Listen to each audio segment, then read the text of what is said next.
All right, so here we go. It is 7:01 on February 1st. We're going to start by confirming member access. So as a preliminary matter, I am Brian Colleran, Chair of the Newbury Conservation Commission. So permit me to confirm that all members are present and can hear me. Concom members, when I call your name, please respond in the affirmative. Ben Gahagan, who we know isn't coming. Brad Duffin.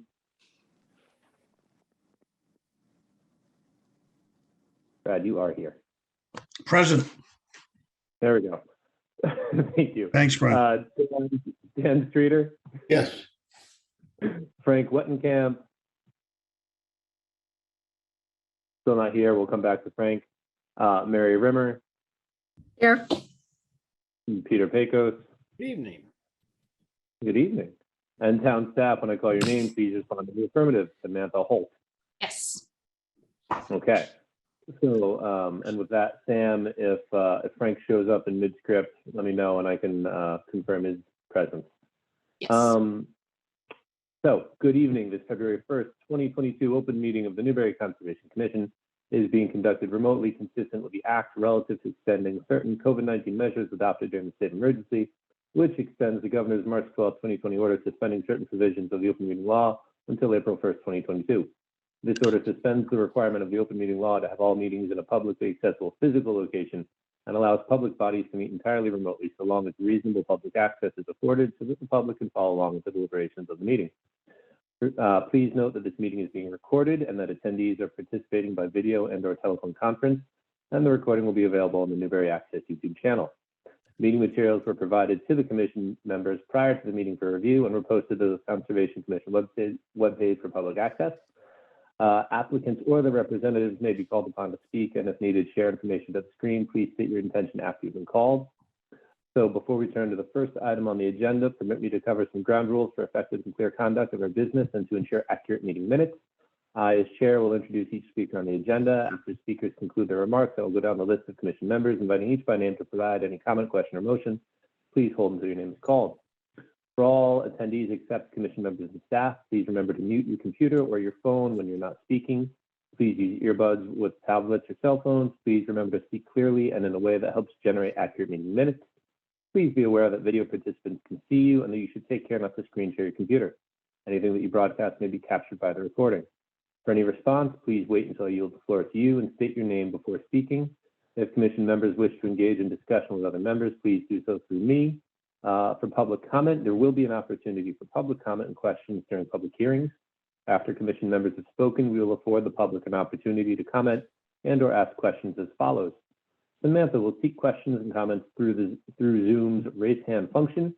Video conference participants, to raise your hand, hover over the bottom of the Zoom window below the photo gallery and click on the yellow hand that appears. If you don't see a yellow hand, click on the participants button. A list of participants will open and display on the right. On the bottom of this participant area, you will see an option to click on the raise hand button. Please ensure your name is fully and correctly displayed on the participant list. Telephone participants, to raise your hand in a Zoom meeting, hit *9 on your phone's keypad.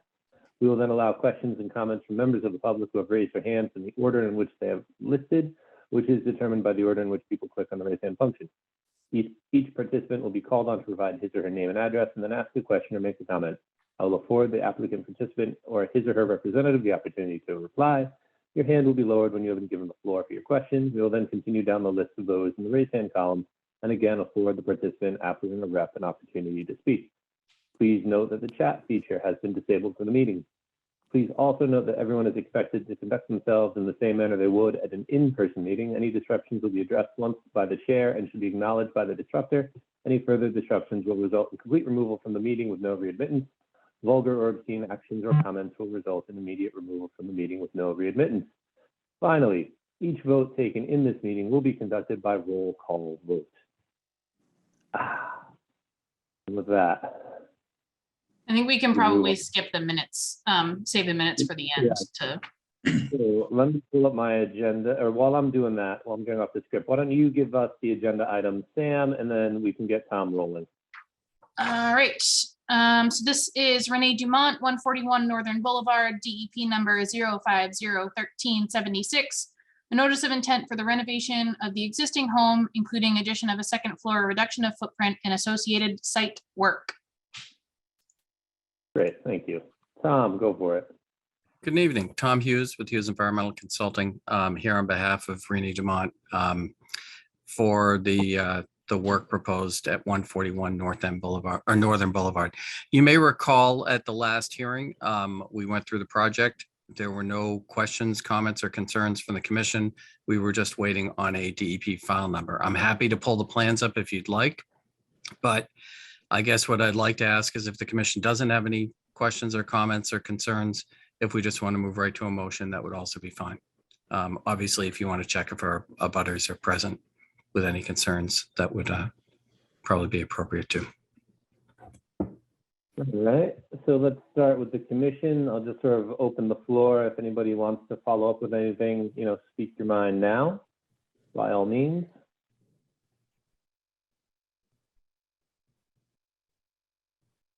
Going once, going twice. All right, Tom, looks like you didn't get any comments. Sam, do we have anything from the public? Not that I can see.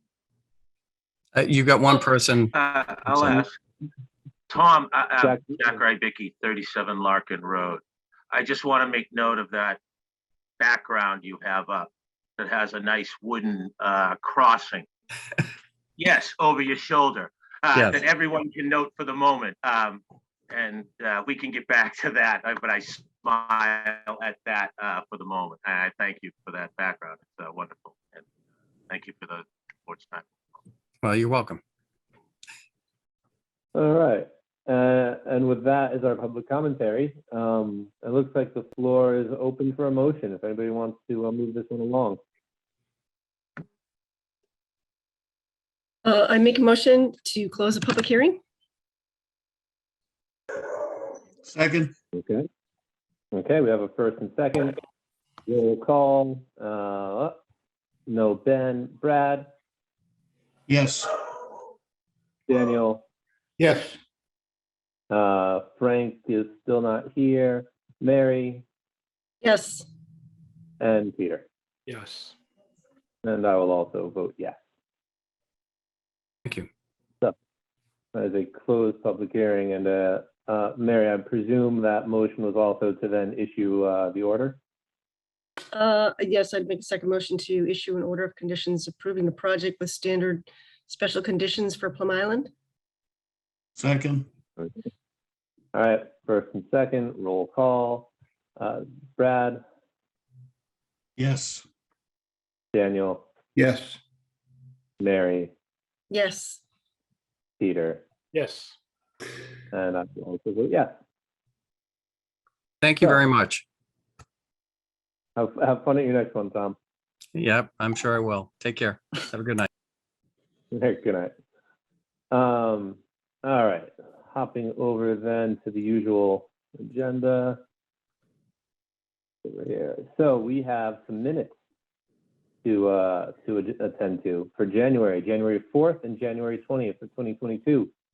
Did folks get the chance to look at that? Yes. I have not Okay. had a chance to review them, but Okay. Does anybody want to take a pass on this and come back to these another time when we've had a chance to look? I think we pass. In which direction? We look at them again next meeting or at the end of this. Yeah, I'm not going to be able to read minutes in the middle of a meeting, but if anybody else can, I am happy to humor the motion. All right, so then let's get back to this later, or maybe next time. Okay, so then here, the next thing on the agenda, Mr. Rybicki, Town of Newbury, 81 Central Street Fields. File number 050. No, it's 1389. a new filing system for RDAs. So it's an NCC number now for RDAs. Oh, So it's NCC 389. Does NCC stand for no Conservation Commission? Newbury Conservation Commission. Nice try, though. So this is a request for determination of applicability for work to remove the existing 5x10 steel plate used for brook crossing and replace it with an ADA compliant footbridge in the same location. All right, so Jack, this is your thing. Why don't you take it away? Thank you, Brian, and thank you all for having Mark and I hosting us here tonight. First off, of course, I want to say that we're very respectful of the Concom mission.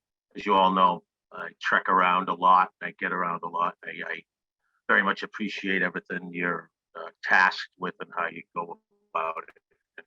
I thank you for, like you say, having us now. As was just stated, there's a steel plate there. I think we've all, if you haven't been there, it's just a 5x10 plate over a creek crossing, which originates over by Road, School Street, Central Street, School Street intersection. It moves over that.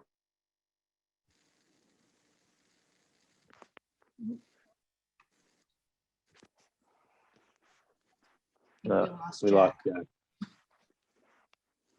Mark, you want to pick it up? Not really.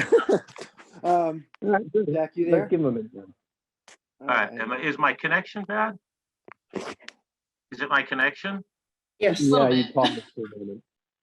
I'm sorry, I sound like the Verizon man. Am I clear? Can you hear me now? Now you are. Now you. Okay, I'm sorry about that. I usually don't have the problem, but it just popped up that said my connection is unstable, and I don't know why. So I apologize. I can't see a reason why it would occur. But if I'm coming through now, thanks for your time. What we're trying to do is we're trying to improve on the 5x10 plate that's there. As simple as that. Through volunteer effort, would like to propose through your guidance, through all the permitting oversight necessary, build something that's better there. What we were, the expansive view would be something. That's why when I saw Tom's background, I saw it across and I knew he had to take off. So I purposely used that as sort of a springboard to what we would want or propose to do is something, an organic replacement of consequence, timber perhaps, that locally supplied, Herrick sawmill worked and installed with the help of probably a lot of the Triton High School kids, and this work can be done on site to whatever format can be discussed, designed, and forwarded based on the input and directions we're willing to share here, understanding what's there versus what we would like to do for the benefit of everybody. And I open the floor to anyone or all of your input as to expectations of what should be done there and what directives you can offer us to bring it to the next board or to come back to you with a refined version of what we're discussing here today. Because engineering plans for a crossing that's on the perimeter of the park, as it were, it's going to be very hard to originate money-wise. So as it is a volunteer community effort, I'm seeking all of us to help in the name of community, knowing that it's going to be just the hard work of a bunch of people you all know trying to put it together. That's what I'm asking here tonight. Okay, thank you, Jack. I think generally speaking, and everybody else feel free to chime in at some point, but we're not going to necessarily require the plans to be paid for and of a certain ilk, right? We're just going to need to have enough information upon which to make a decision, presented in a way that we can understand it, right? And so, and Miriam, I'm going to lean on you a little bit on this one. Do you want to throw in there, because from my experience, hand-drawn dinner table napkins work for a lot of projects that are simple enough that you can, display all relevant information. So yeah, you want to contradict asking- or back? Are you asking me? I didn't hear the beginning part. Oh, just, as long as we Okay. have the information, we don't need it Yeah. in an engineering format. Well, I'm not sure that, I guess I would agree with you somewhat that, a stamped engineered plan might be overkill for a situation like this, although I've certainly seen them for municipal boardwalks. We need enough detail. We need a site plan in some form or another that shows the design of the boardwalk, its dimensions, its height above the bank, its length, where the wetland is in relation to this boardwalk, where the posts are going to be set, what kind of posts are going to be set. So, there's enough guidance in the that we can refer you to for construction of boardwalks that will, give you some idea on what kind of design we'd be looking for. Sometimes I'm assuming this is going to be for emergency vehicle access as well, so it may have to have different supports than a normal pedestrian boardwalk. Is that right? Well, I- the current plate that is there now is only 5 feet wide, so would not access vehicles as we know. If A there golf was a cart or 4x4 something. needed to do, there is access from the opposite side, but not for vehicular. Right. So I think that, the commission is generally supportive of the effort to do this and replace this and can see the value in doing it. We just need a plan to be able to reference in any decision and make sure that the work is done according to the plan. So we know whether or not it complies with the regulations. So, if once you can get that to us, I think we can. But, again, we need to have the wetland boundary delineated, and maybe Sam can help with that, or I can help with that if you need, particular assistance. It could be a GPS-based plan. But there needs to be someone needs to generate a site plan. So if there are funds for construction of this structure, then hopefully you can, tap into some of those funds for the actual permitting side of it, because we do need to have something other than just a written description. We need to actually have it to see it on the ground and where it is with respect to the wetland boundaries. So Hey, Jack, hold on a second. understanding Let me see if I can understand Mary for you. So Mary, the things you listed, totally agree. In the spirit of keeping it simple, all the things you listed were distances, right? From point A to point B, from point B to point C, that kind of thing. And so if they were to provide a map that they could get, that Sam could help them get, or if they were to provide a site photograph, that they could, draw distances on, to your point, as long as they can display their plan and we can interpret their plan and confirm that the plan is followed.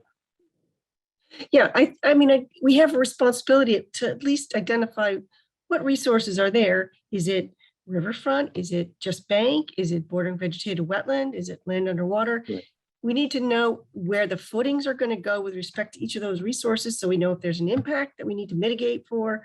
That's why doing this as an RDA is a little tricky, because yes, we're trying to give the applicant who we want to support the benefit of the doubt, but we also have a job to do in issuing a permit, and we can't issue it without the information that we need to decide whether or not it actually complies with the regulations.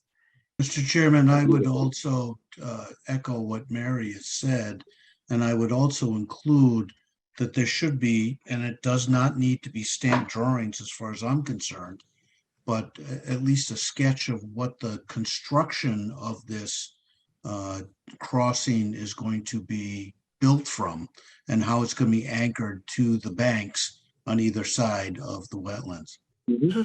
Yep. Can I, No, this is good. Go ahead, Jack. Yeah. thank you.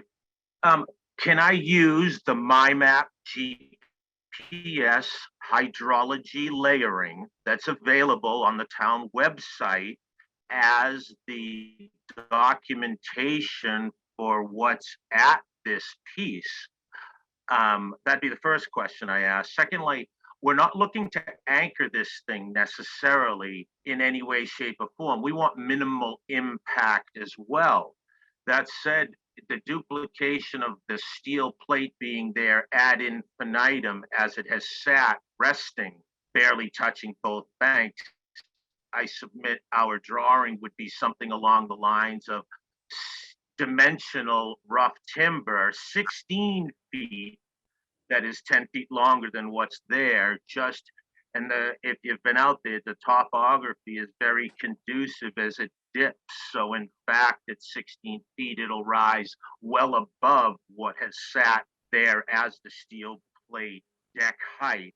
Again, as long as I've ever been around, which is down there, is under what auspices, I don't know. But we're looking to improve on something, and I want to do it with all of Mary and I'm sorry it says soggy. I apologize. I don't want to call you soggy. I think it's funny, but that's awesome. But I submit to you that we can most certainly give you a 6-foot wide, similar, deck to what was behind Tom, heavy duty, rough timbered, and we can certainly come to you with a sketch that shows you conforming to its ADA and giving you tapered ends so that a golf cart or more could go over it. And in fact, it would at least be the width of what is there. So with that being said, giving you an official plan, no problem. But I'm seeking your guidance as to where we could, because we don't have funding, period, for the moment. No, We've asked and it's not coming our way, so we're trying to do it. We're trying to do it. Yeah, the wetland boundaries that are on the GIS are not really terribly accurate, but I think that between Sam and I, we can probably help you with identifying where that is and putting up some flags. You need to provide two things. One is a detailed cross-section of the structure, what it's going to look like, cross bracing, what kind of supports are going to be used. So we know what it's going to look like. And then we need a plan view of where it's going to be on the landscape and, what the length of it is to scale on the landscape. And just those two things with the wetland boundary shown on the plan view will be good to go. But, it's going to require a little bit of effort to pull those things together. So I guess I would suggest that the commission continue this hearing, that we maybe work with Mr. Rebecki on the side and try to develop with him some sample projects that, that were used where boardwalks were constructed to see the level of detail that's needed. And I agree with Mary, except my only caveat with this project is we should be holding, even though it is a volunteer project that I know I personally support, but I believe that we should be holding these folks the same standard that we hold every applicant that brings a project before us. And to do anything less than that, I believe diminishes our relevance in approving any of these projects. So here, Jack, let me just jump in there. I submit once for everybody. I don't intend to slight anyone or any process at all. And I appreciate everyone's input, including Brian and Mary and everyone's input here, because the last thing on Mark or I's intent is to want to give the public, anything less than what is absolutely deserving into code, into permit, and to expectations proper. So I once again, we appreciate every bit of guidance and look forward to this process, because we understand it's a process and it will be multiple.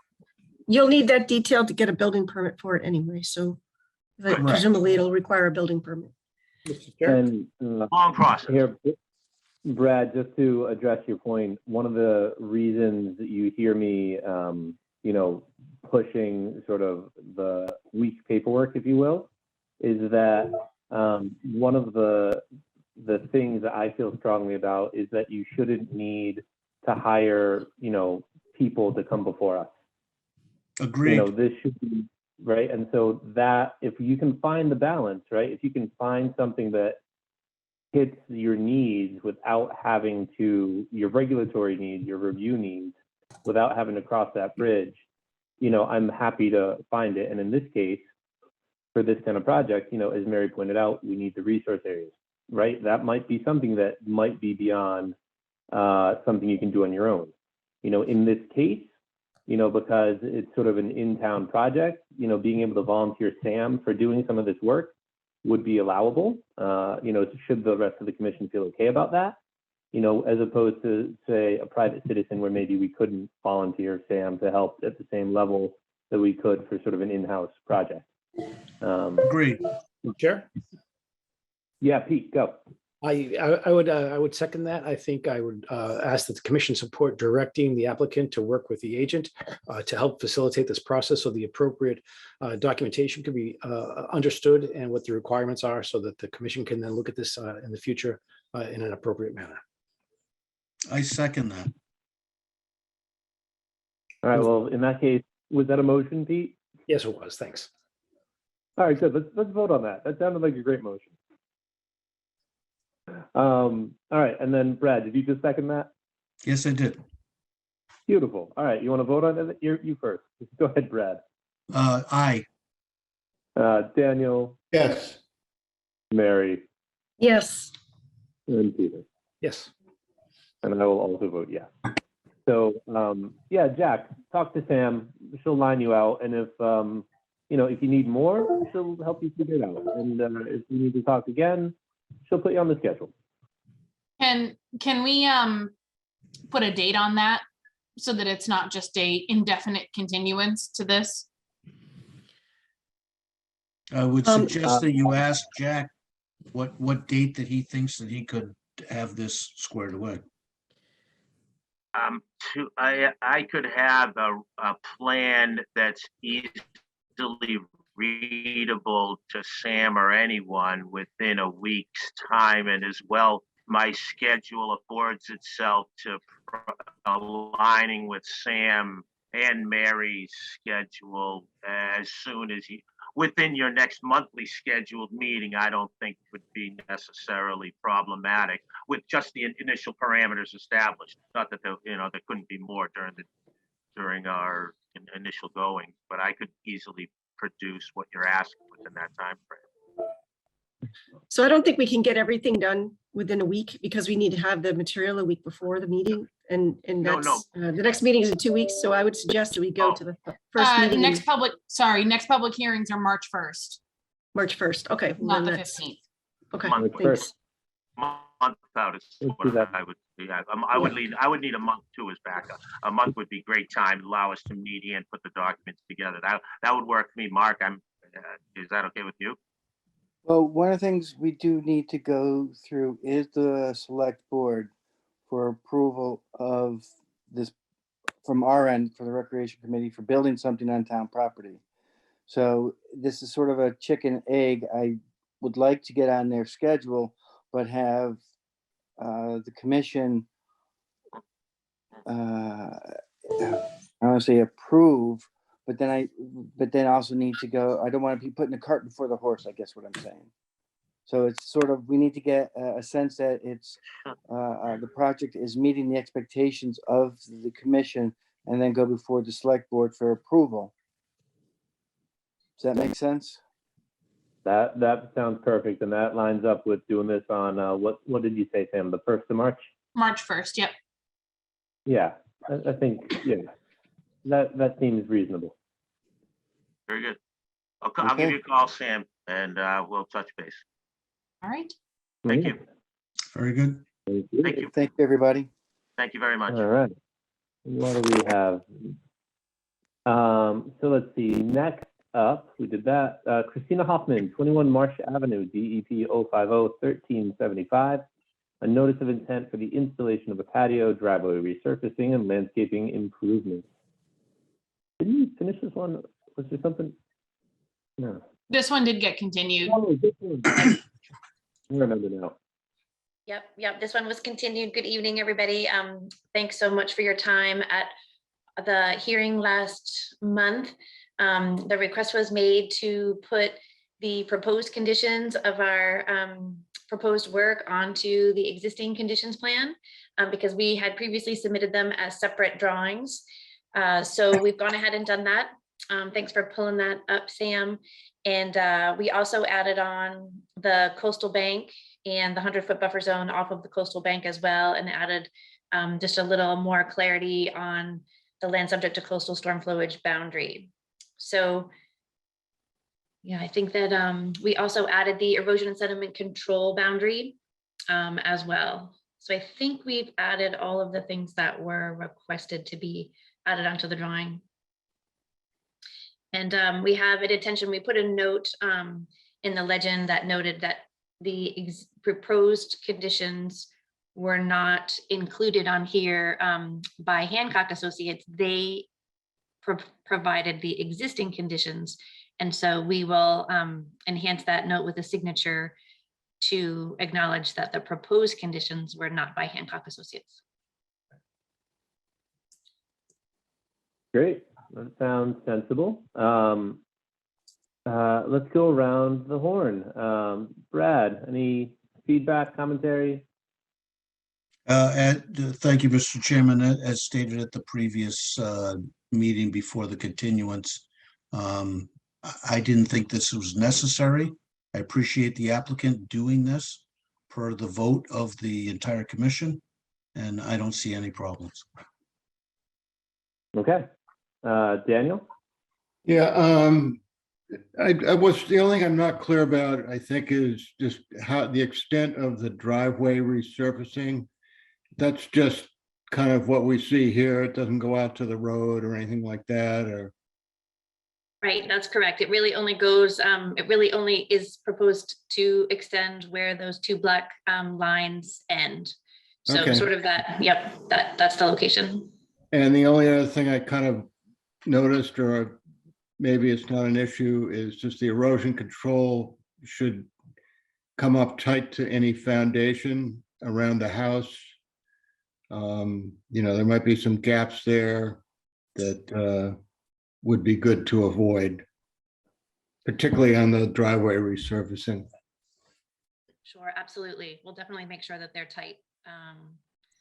And the ends are turned up to make a little barrier to capture everything. All right, that's good. Okay, Mary? Yeah, thanks guys for making that change. That makes it a lot clearer to me where the work is in relation to the resource area. So that's helpful. And I appreciate the note on the plan, because this has been a plan that's been a stamped plan that's been adapted, I assume by you guys with hand drawing. So I just wanted to clarify a couple things. One is the patio area. Is that bedded? Is that mortared cement, or is that impervious, or do you have, is it bedded in stone or sand? I can't remember what the surface of the patio area was. Sure, it's going to be stone. You know, we're still nailing down, you know, what the size of the stones are going to be, but you know, in theory, it would be jointed with stone dust in between Stone the dust. stones. That's what I wanted. Yeah, whether it's pervious material or not. That was my question. And then only just one other comment, that the order of conditions that you received, the standard condition is that an as-built plan be provided at the completion of work, and usually that requires it to be a stamped plan. So ultimately, the information that's on this plan will probably have to be added to an as-built plan by Hancock or some other surveyor, so to make sure that it's done according to the plan, unless there's any kind of a waiver for that requirement, but that's within the boilerplate conditions of our order of conditions right now, or the state order of conditions. So other than that, I think that what you're proposing sounds reasonable, and hopefully any plantings that you propose will all be native plantings. Mm-hmm. Yes, thank you. No, we have a big focus on native plantings, as hard as sometimes as they are to come by. That is our intention. Great. And so my only, question and request on the stamp drawing is that the stamp drawing that we have here is stamped for existing conditions. And so I know that often there are engineering drawings that are stamped by an engineer or a surveyor, because there's certain elevations that need to go from one point to another. And that's usually sort of the thrust of why you want it to be stamped as an as-built. So I would, I'd like to, maybe it could be written in, if the commission would be agreeable to it, to not have to have the surveyor come back out and and have to re-stamp the plan again. So we're happy to sketch on what was done, you know, and take photographs if that would be helpful, but having to come back and have the surveyor come out again and create another plan, just would like to avoid that if that's possible. Depends Yeah, on. right. If the commission is amenable to doing that, we should probably make that decision ahead of time so it's included in the order of conditions, because otherwise it won't be, and it will assume that, and that's the standard, and that's typically what we require for projects, or the state requires for projects, is that most projects require an engineered plan. So it's up to the commission, but I just wanted to point that out, that it just procedurally how we want to handle that. I'm not interested in have you guys spend any more money than is necessary to accomplish this project. It's just, you know, that I'm just looking ahead to the administrative details. Yeah, I agree, Mary. That one,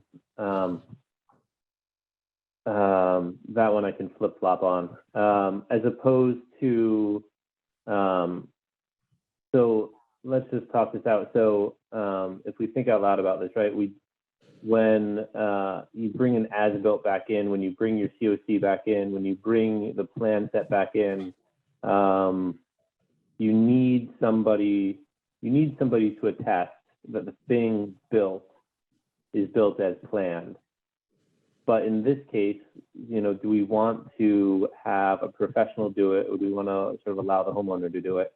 In this case, I think I would be okay with something in the middle, you know, because we are resurfacing a driveway, we are putting up a bunch of, you know, patio features sort of flush with the resource area. It would be nice to get a third-party review, but I don't need that third party to be a surveyor or an engineer. I think in this case, like, I'd be open to a wetland scientist, you know, or There has to some be other somebody that professional.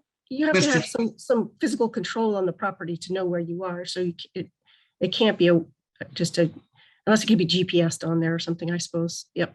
So Mr. Chairman, how about we have the conservation agent take a look at this and attest after the pictures, after the work is completed, and after the homeowner is attested to, in writing, under oath, whatever you may require, that the work was done as per the plans presented to the commission, that the work was completed as planned, and then have the conservation agent attest to that through an inspection that says that is in fact did happen. So Brad, I take your point.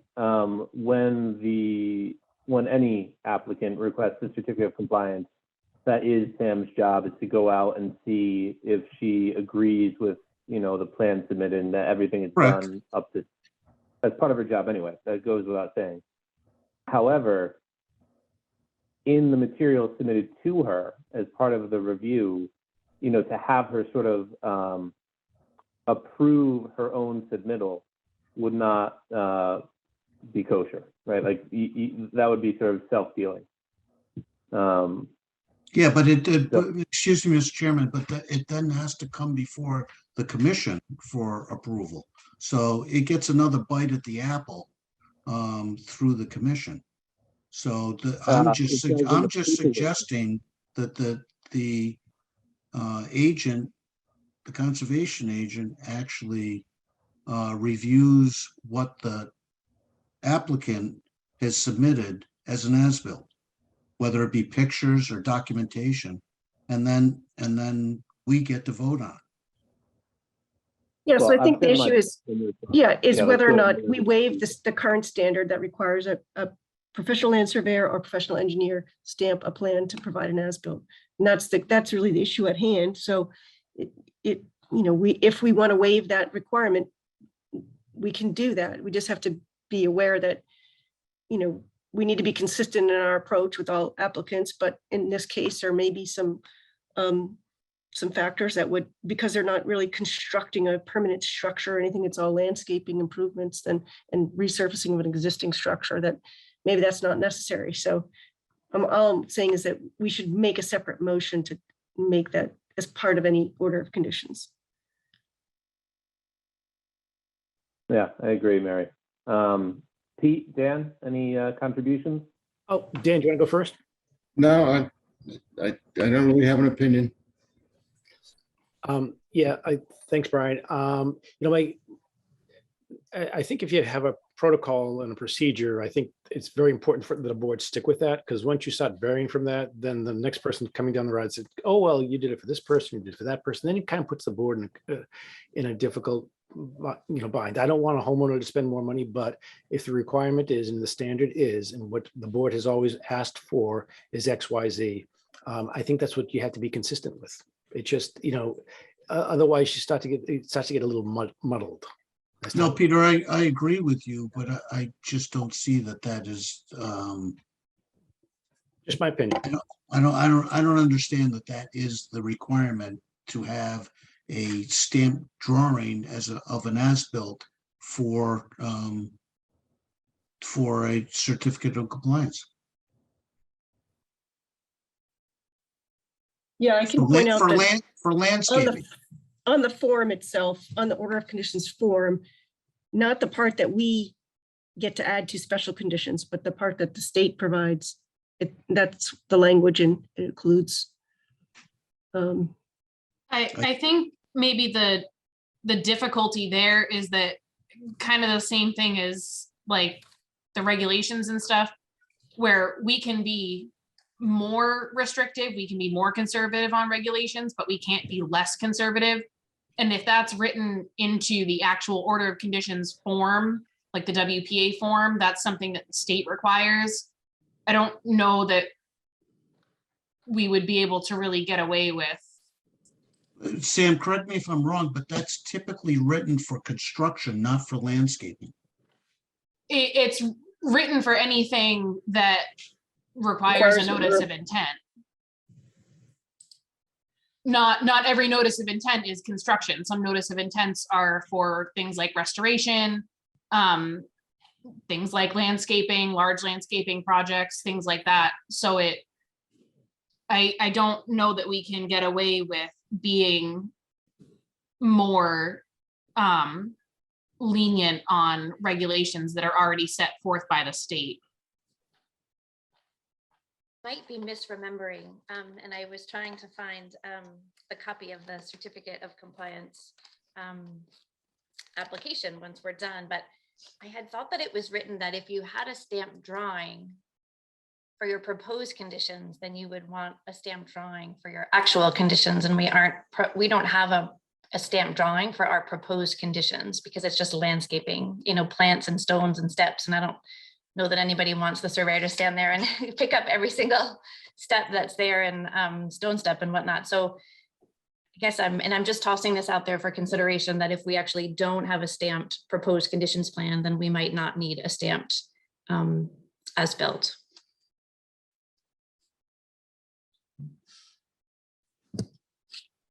Yeah, and I agree with where you're coming from because you're doing vegetation and rock work and yard work on in a sense, and it just so happens to be yard work within this project, and you're all I understand everybody's perspectives here.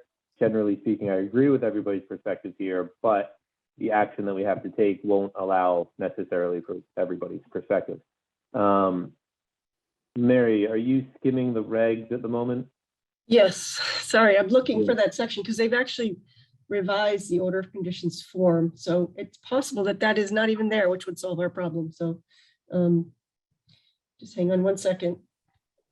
Okay, thank you, Mary. Mm-hmm.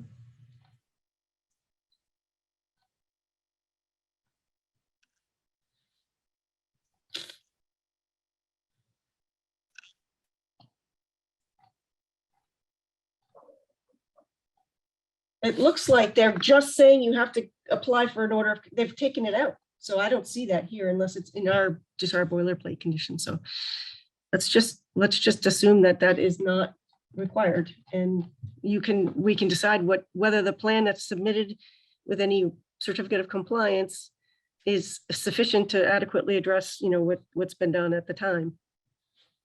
So it looks like that's been taken out. Good, that makes things easier. Well, as I said, I don't think we should have Sam being the one to attest that this would be complete. I think she should be the inspectional services person, confirming that what has been attested is correct. So does the board think that a third party is required, or knowing that the applicant is sort of well-versed in this field, would her own skill set sort of suffice to do the COC? The latter. Yeah, I think if there was some photographs submitted and Sam had a successful site visit, I'd be happy. Pete, Mary? Yeah, I'm good with that. Thank you. Fine. Okay. Okay. So then let's make a motion to accept this, or, with the change to the boilerplate in the order of conditions that, the applicant does not need a third-party reviewer to come out and do the confirmation prior to the COC being requested. Motion to Anybody want to make a approve, motion? motion to Yeah. approve and accept application as submitted. Second, All right, roll call. Brad, Aye. Daniel, yes, Mary, Yes. Peter. Yes. Okay, I'm also voting in the affirmative. Sam, you got that? I do. Cool. Just to backtrack a little bit to Brad's motion, did we cover all our bases about we closed the hearing? Did we close the hearing? Did we vote to issue the order conditions, and did we account for that shift in the order conditions? I know verbally we've all done that, but was it all? Sorry, Brad, I just blanked a little bit there. Did we cover all those bases? Yes. Okay, good. Thank you. Thank you very Good luck, much. guys. Thank you. Yeah, Thanks very much. thanks. Back to the agenda. All right, so there. We are up to Peter J. La Riviere, 7 and 17 March Avenue, DEP number 050-1374. An abbreviated notice of resource area delineation to confirm boundaries and any associated buffer zones for wetland resources on site. Sam, I believe you informed me that this is a continuance. Yes, I got a email from Sam Colombo this afternoon. They have requested a continuance to March 1st. Okay, Mr. Chair, I just do need to say that I will be unavailable for the month of March for any of these meetings. okay. Well, hopefully nobody else follows your lead. We need quorum. Hopefully you're going somewhere warm and fun. But I will be in Tortola for the month of March. Wow. that sounds terrible. In that case, please make a motion to continue to the next meeting that you won't be here for. I submit a motion to continue. second, I'm gonna back up. Can you make that motion date and time specific, because we are supposed to do that. March Motion 1st, motion to continue to March 1st. second, 7 p.m. Close enough. All right, roll call. Brad, Aye. Dan, yes, Mary, Yes. Peter. Yes. And I'm also voting yes. And next up, David Manty, 0 Pine Island Road, Lot 5, DEP number 050-1330. A notice of intent to construct a dock/pier, ramp, and floating dock within Salt Marsh Resource Area and ACEC. This is continued from November 16th. And Sam, I believe you said this is also going to be continued. Yes, Tom requested a continuance for this also to March 1st. Okay. Make a motion to Motion. continue. There you go. Seconded. So March 1st at 7 p.m. is presumed to be in there as Yes. well. Roll call. Brad, Aye. Dan, yes, Mary, Yes. Peter. Yes. All right, thank you. Next, that's our voting things, it looks like. We have an extension from MPM Companies LLC at 170 Orchard Street, DP number 050-1254. And this is a request to extend the order of resource area delineation that confirms accurate delineations for bordering vegetated wetlands and 200-foot riverfront area. Sam, there's Bill. I see him now. All right. So, Bill, why don't you Evening, give us everyone. the introduction and bring us up to speed, and we'll take it from there. Sure. Bill Manuel from Wetlands and Land Management. I had originally delineated these wetlands in 2017. There was an ORAD issued by the Conservation Commission, and by the virtue of the tolling period for permits, that ORAD was still valid at the time of filing a request for an extension.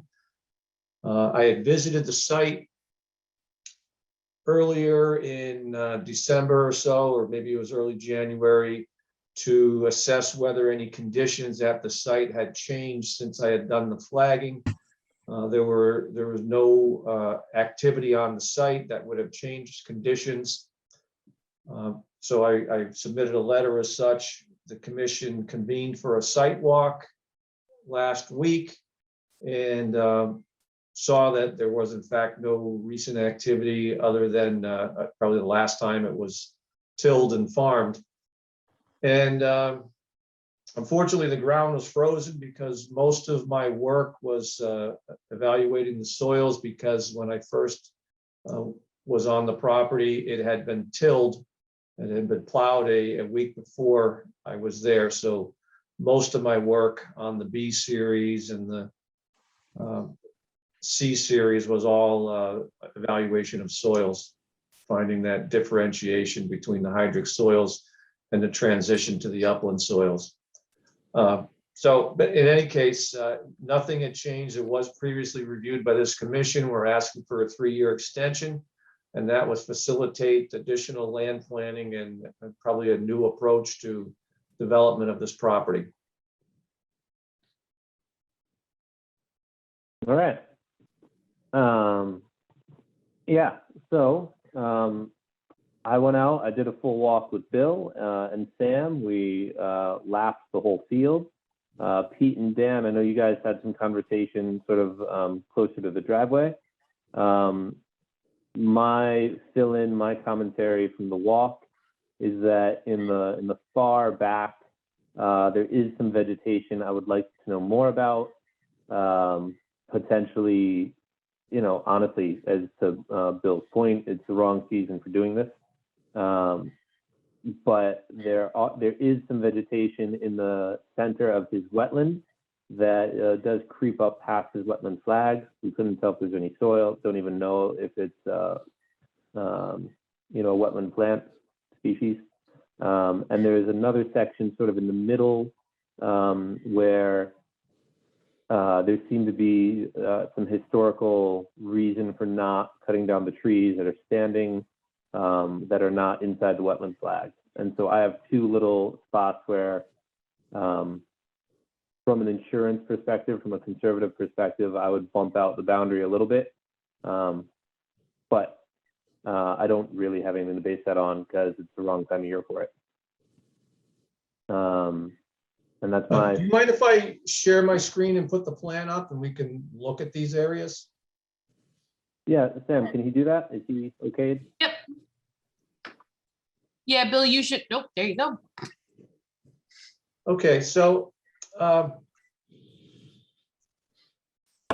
this is the record plan that was approved with the ORAD. Orchard Street is out here. We basically walked in this little farm road here. Initially, we convened in this area here. Then Brian showed up, and then we continued our walk on the rest of the property, which is a fairly big piece of property. The areas that Brian is talking about is in this section of the site. Yeah.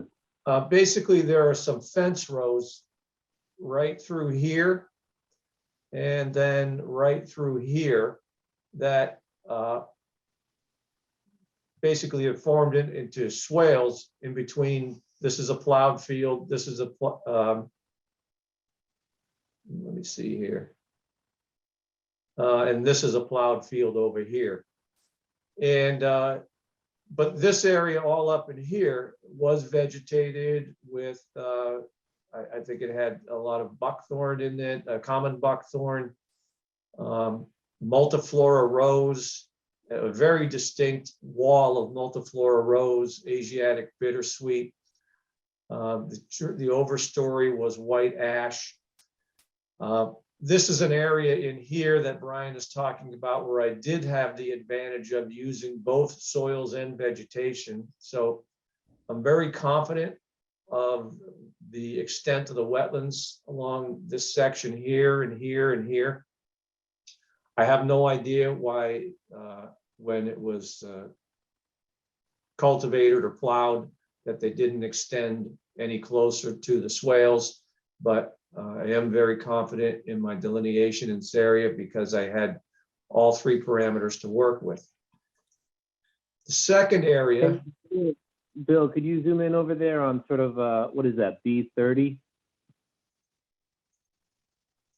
Just because the only spot that, you know, I'm quibbling over here, right? It's sort of from B30 to B26. And it would be bumping into that vegetated section. That would be, and again, I have nothing to base this on other than the fact that the whole rest of the field is farmed and plowed, and they left behind the vegetated swales. And for some reason, these, like dozen trees didn't get plowed under and weren't in the wetland. And so, yeah, to me, they would have plowed it if it hadn't been a wetland, but they would have plowed it if it was a wetland too. So it doesn't really matter. So that would be that section specifically, those sort of from 26 to 30 would be my question mark. Okay, thank you, Bill. Keep going. Yeah, and I just want to reemphasize that all this was upland vegetation here. I pointed that out in the field, and even the fact that we could not get an auger in the ground, it's still, the line could be determined based on the vegetation here.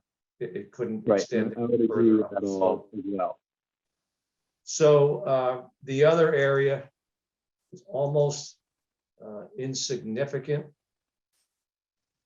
is this area in the back. If you stand, come in from Orchard Street, you'll look way across this field. This field is extremely long, quarter mile or maybe more. And this is the far woods line. And you can see my wetland boundary again. You can see the contours here. The contours are sort of creating a swale, a very, very broad, I wouldn't even call it a swale, but a topographic feature.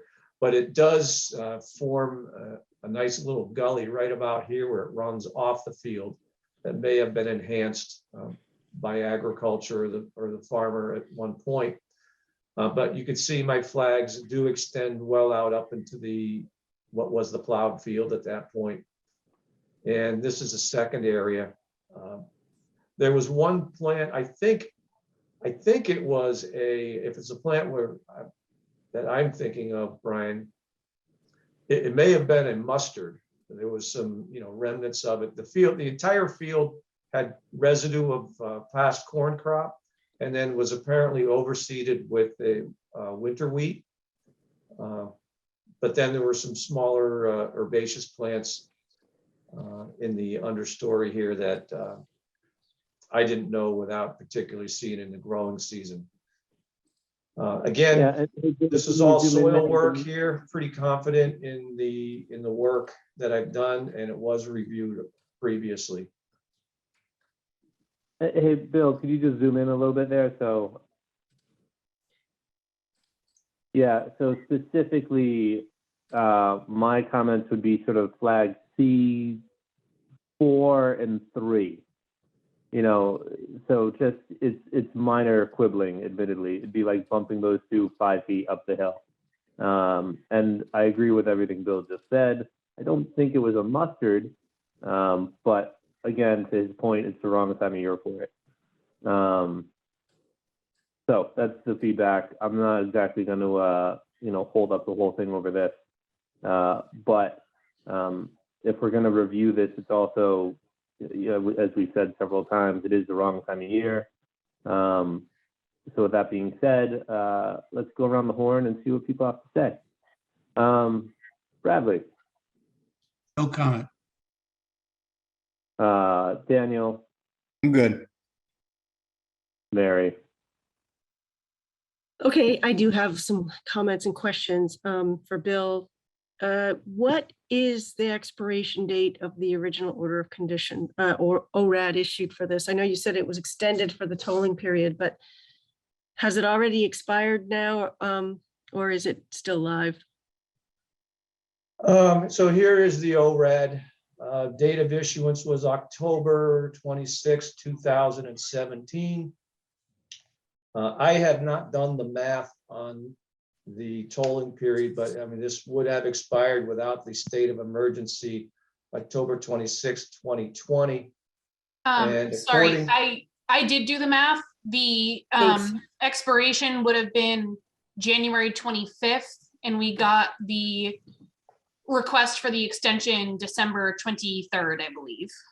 Okay, so is it your understanding then that that stops the clock on the expiration once it's filed? So what Yes.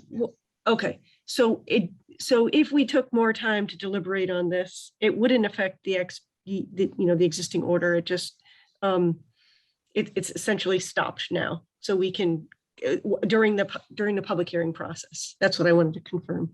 Okay, and then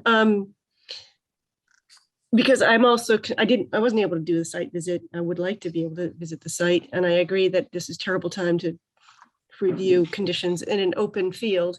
So it really is impossible to accurately determine whether the delineation is correct. And I'm not sure if all the flags were present at the time, but it sounds like enough of them were to give Brian some confidence. We had all of the flags restaked. Great. Okay. Yeah. And then, so what is the dashed line? Those are just contours? Is that just a 10-foot contour or something? What is? Let me zoom in. The plan is really, really hard to read. Yep, it's a scan of a blue line. So Yeah. These are contour lines. Yep. But then the dashed line, that's a 50, it looks This like. says Okay. 100-foot buffer zone. No, the one inside the wetland. That one, yeah. It looks like that's a 50 contour. Okay. Yep, that's just one of the Okay. multiples of 10. Do we know how there's riverfront area on this plan too? And I'm wondering how that was delineated, was that pulled from aerials, or was that actual mean high water of Indian River, was that flagged? No, it was because it's off-site, it was pulled from aerials. Okay, But so the that's river sort of channel is pretty distinct. distinct in that area. It looks like there's some good slope there. Okay. Yep. And then in the back of the site, it says approximate F flags. So were those reviewed in the field, or is that not being requested to be reviewed, or what is the status of that? Apparently at the time, the engineer had asked me to flag all the resource areas on the property. There are F-series flags, or there were F-series flags out here, but they didn't go after them with survey because they were not interested in doing a wetland crossing here. So Is that why the E-series doesn't continue to the property line as well? they did not take it. They didn't pick up the rest of the flags to the property line. Okay.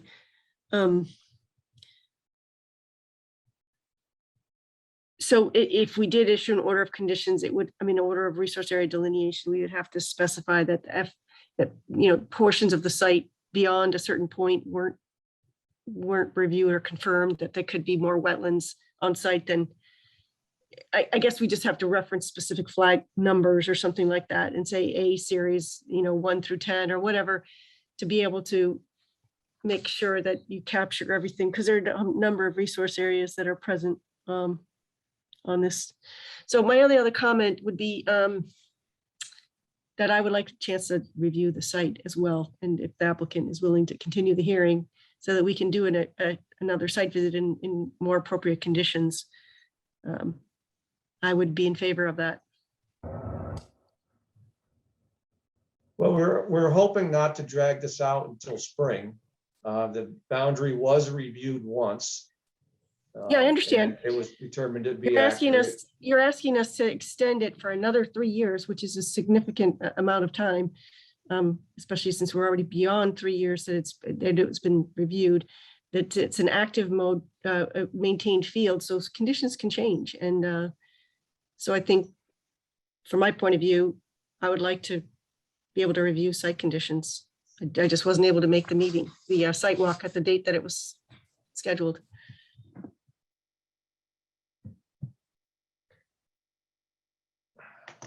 I mean, if that's the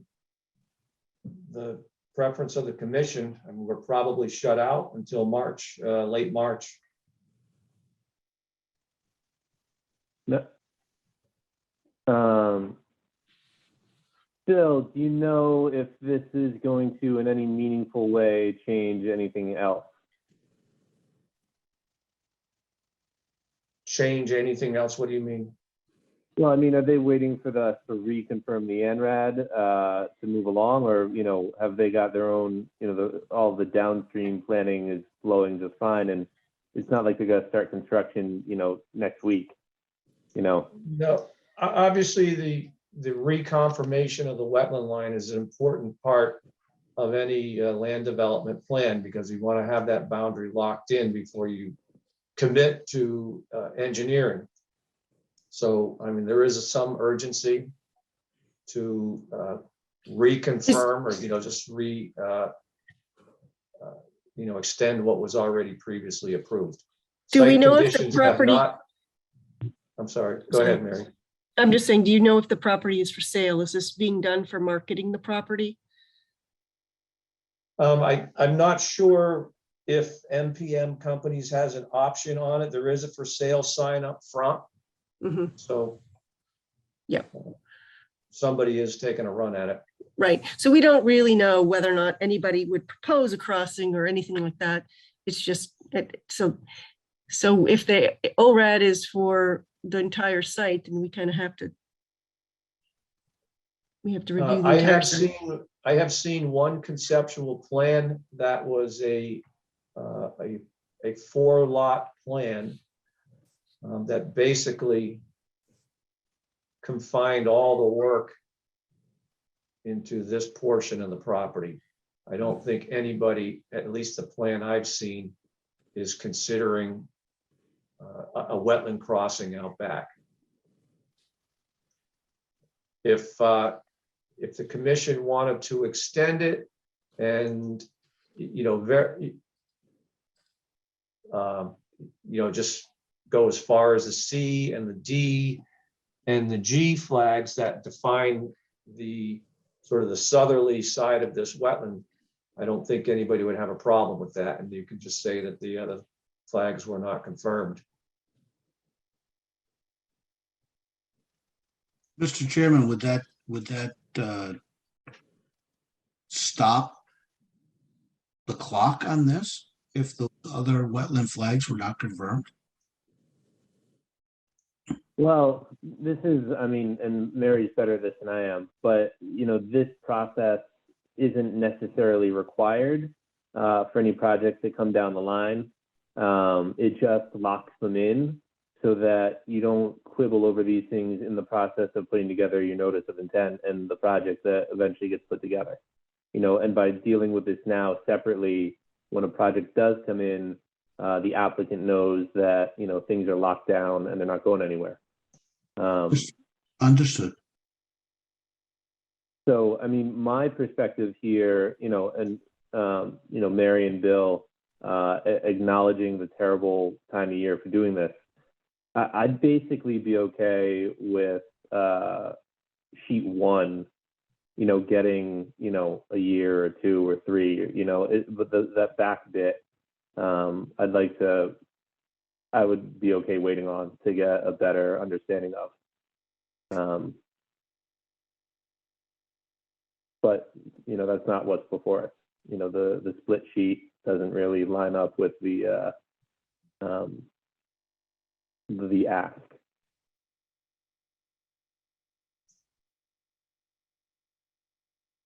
Well, I think I don't mind anybody peer reviewing my work. It's just that the ground is frozen solid. It was frozen solid and now it's under 18 inches of snow, which is going to really delay the project. So Yeah. that is an inconvenience that I'd like to avoid.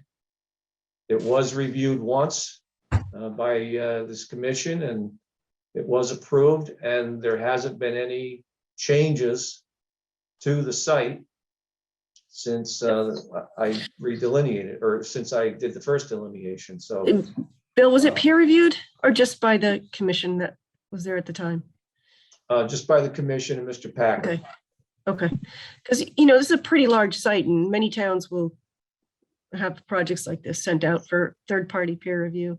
We're not suggesting that necessarily needs to happen in this case, but I for one am not comfortable in making a decision tonight on this ORAD, and would request, if other people are interested in approving it tonight, that it only be given a 1-year extension and not a 3-year extension. I agree with Mary. I think that a site of this size, we are right now just taking the conditions word for it, so to speak. We don't know if any of these conditions have changed since the last time it was reviewed, basically because of the time of the year. I agree with Mary, except I would not go forward and even extend it for a year at this point. Well, the commission members that were out there last week, they can see that there has been, I mean, it's an open site. You can basically see the areas that we're most concerned about. You can stand at the beginning and virtually see all the property that we're concerned about. And there hasn't been, other than plowing and planting and overseeding, it was obvious before the snow cover that there was no land disturbance. Other than the farming. Mm-hmm. So it's possible we get a thaw between now and the next meeting in March, and it's possible that we can do at least some sort of a review and determine how comfortable we are at that point, but or we can continue it to the following meeting. We've got options. Brian?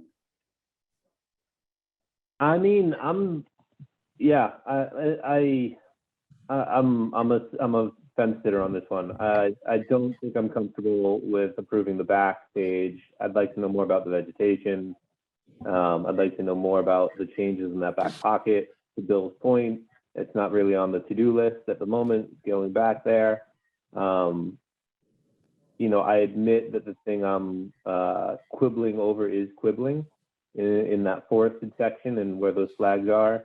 But, you know, if it's a soil-based thing, you know, really, we just went out for a nice walk. I didn't actually review the data. I just reviewed the, you know, the winter wheat, in a manner of speaking. I have no reason to disbelieve Bill. I have no reason to say that it's not as he says it is. It's just I can't, you know, it's frozen ground. I can't work with that. So I'd be okay doing this again in March or April or May or whatever, you know, the weather allows for. And if the 3 years is warranted then great. You know, if we want to do it tonight, if Bill's pushing us to do it tonight, then I'm going to put it on, you know, the shortest extension, you know, available. So not really an answer, sorry, Pete. Well, Circular lot. even a 1-year extension is beneficial because I believe that the project would move forward relatively quickly after the wetland line was approved. So if you're of a motion or of a mind to do a 1-year extension, I would be fine with that too. Mr. Chair? Mr. Pecos. Hello, sir. So what I'm hearing is I'm hearing some concerns from commission members, and I think that has to be adhered or appreciated by the applicant. I have two questions. First, is this going to be the official plan of record? It would be, yes. Okay, so we need to change the address. It's not 168, it's not 17, it's 170. So that needs to be corrected. And is Charing Cross Realty Trust still involved in this? No. So two things need to be corrected to have this to be an appropriate plan. I think that needs to be addressed as well. Thanks. Nice job, Pete. Very close reading. All right, so, Pete made a point. I think it's good. I try not to make motions. Would anybody like to put one on the table? Bill, is it okay? Are you gonna sort of request us to close now? Or are you okay with an extension?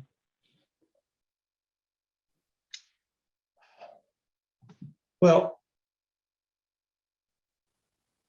if the commission is not of a mind to grant the extension, I'm not going to push it. I'm disappointed that we're going to have to wait until most likely at least a month.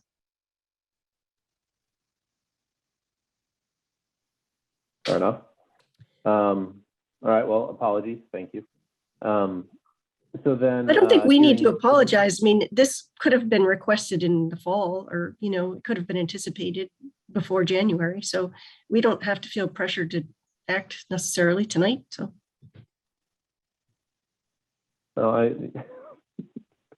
Thank you, Mary. Mary, in that case, would you like to make a motion to I continue would this, like to make a motion. Thank you.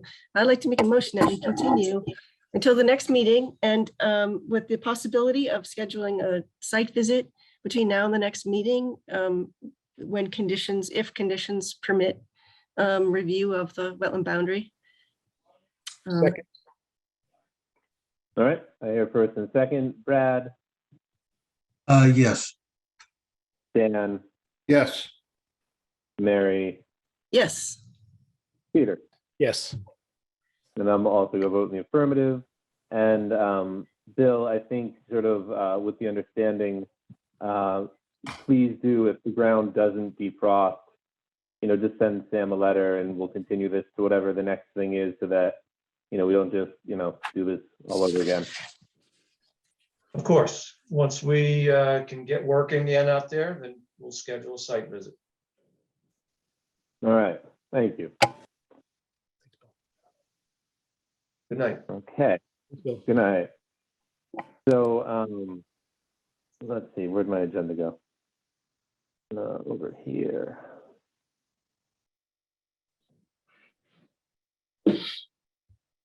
There it is. So other business we have training updates. Sam would like to encourage you all to not pay for stuff. She wants you to make sure the town pays for any training you're going to do. Sam, why don't you take that? So the MAC conference is coming up. The schedule has been posted for the MAC conference, and they also have posted their Fundamentals March Madness. Pretty much every single fundamentals course is being offered, with the exception of maybe like 2 throughout the month of March. So that is coming up. That's very exciting.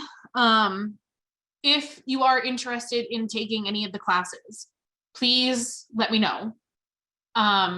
Shoot me an email, text, whatever, come in, stop by, write me a note, write me a letter, I don't care. Let me know what class you want to take, the date and the time, because sometimes they're offered at different dates and times. I will get you registered for it so that the town can pay for it directly, so that we get the bill directly for it. The other half of that is that if you are going to try to sign up for a class, I need to make sure that we have money in the budget. The budget has dwindled pretty significantly since we found out that we accidentally paid our MAC dues out of the wrong budget, and now they're coming out of the correct budget. So we just lost over $500 towards the MAC budget that has come out of our budget now. So we don't have a whole lot left. So I need to make sure that we have the money to be able to pay for that class, or that we can find money to be able to pay for the class if need be. So if you are interested, let me know.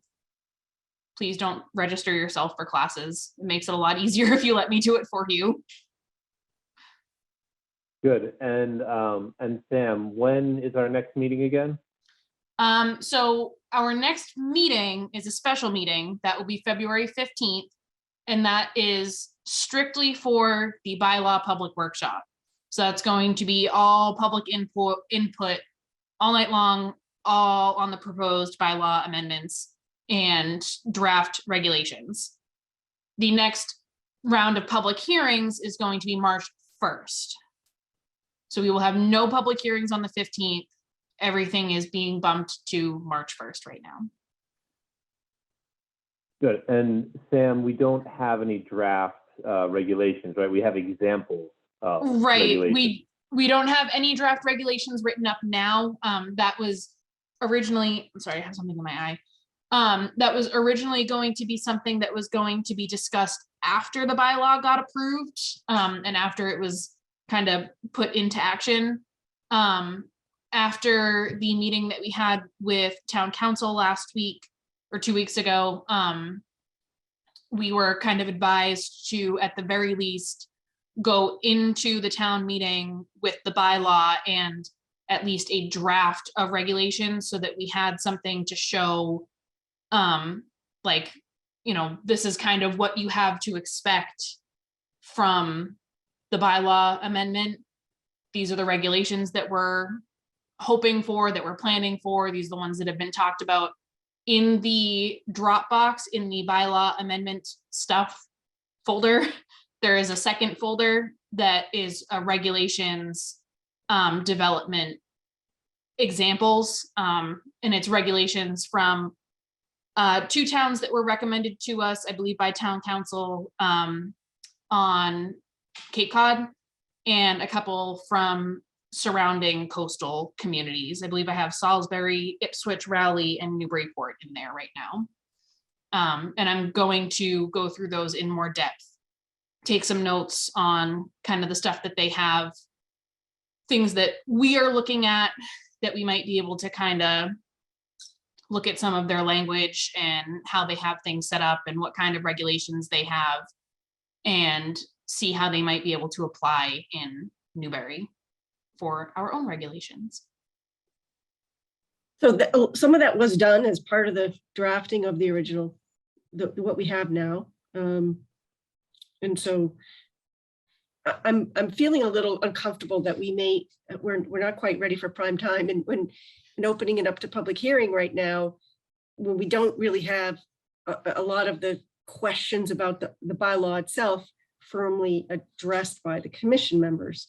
So is there a way to make this a public hearing, but not have a lot of public input until we can get to the point where everybody is comfortable and with what we've drafted to date? Because there's holes in it, and there are points that are still not firmly decided I think among all the members. I think that's kind of how. Sam, hold on just a second, because this wasn't on the agenda. I don't know that we should necessarily go down this rabbit hole. I was just sort of, Okay. you know, the viewership sort of advertising what was coming up, you know, whoever the viewership might be. I don't know what kind of, you know, regulars we get on the YouTube channel. But just to answer your point there, Mary, I am encouraging this to go forward just so that we can get people's thoughts and feelings on the table. You know, the conversation that we've all had, that Brad and Frank have had, I don't know that we're going to necessarily make any progress or find any resolution until we get the public input and to get the public feedback and to address some of the concerns. You know, to Brad and Frank's points that they've raised, they're good. They reflect the people that they speak with and they hear from. And so, you know, let's hear from the people, right? And we're not going to make the Springtown meeting. That's off the table.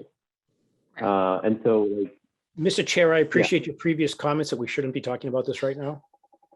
Absolutely. Thank you. I Thank you. agree. Seconded. Yeah, I'm just trying to, again, thinking of the people listening to try to round it out and not just sort of cross things off, you know, and yeah. But all that being said, anybody have anything that is a surprise that couldn't have been, you know, advertised ahead of time before we close out? Not reasonably anticipated. Oh, of course. I agree with Mr. Pecos that we should table the discussion about this completely. All right, good. So then nobody has any unreasonably expected items. That means we had a lightning round this evening, and we can come back on the 15th.